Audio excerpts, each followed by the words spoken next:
CBI income tax লাগুক, মানুষ আর ঘরে বসে থাকবে না, মানুষ তৈরি হবে। এর বিরুদ্ধে তীব্র থেকে তীব্রতর আন্দোলন গড়ে তুলতে হবে বন্ধু। আজকে দেশের অবস্থান করুন, কিছু দেখাচ্ছে না। সারা দেশে যখন ছাত্রছাত্রীরা যখন আন্দোলন করছে, থেকে ওনাকে প্রশ্ন রাখতে চাই, একটা দেশের প্রধানমন্ত্রীর ভাষা কি এরকম হওয়া উচিত? আপনাদের কাছে সেই প্রশ্নটা ছুড়ে দিলাম বন্ধু। আজকে দেশের প্রধানমন্ত্রী হয়ে উনি যখন যা খুশি মনে হচ্ছে ওনার সেইভাবে উনি চলছে।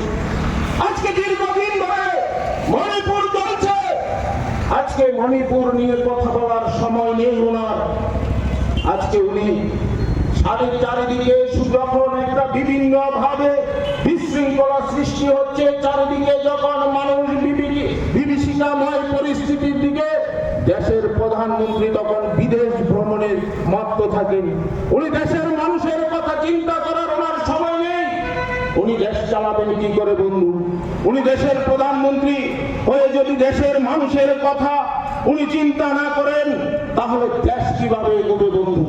আজকে দেশ অনেক পিছিয়ে গেছে বন্ধু।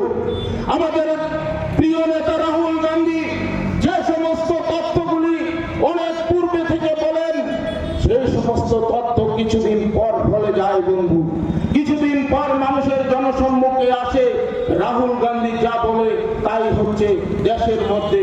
আজকে এই দেশের অবস্থান এমন জায়গায় গিয়ে পৌঁছেছে, এই দেশকে রক্ষা করতে হলে এই সরকারকে যেন তেন প্রকারে এই সরকারকে দেশের মস্তক থেকে হটাতে হবে, না হলে দেশের মানুষ শান্তি পাবে না। দেশকে বাঁচাতে হলে এই সরকারকে ক্ষমতাচ্যুত করতে হবে বন্ধু।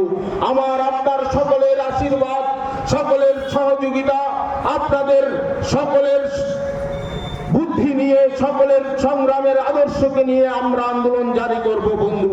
আমাদেরকে সাহায্য সহযোগিতা, আমাদেরকে আশীর্বাদ করার জন্য আপনাদের কাছে করজোড়ে আবেদন করে বলতে চাইব।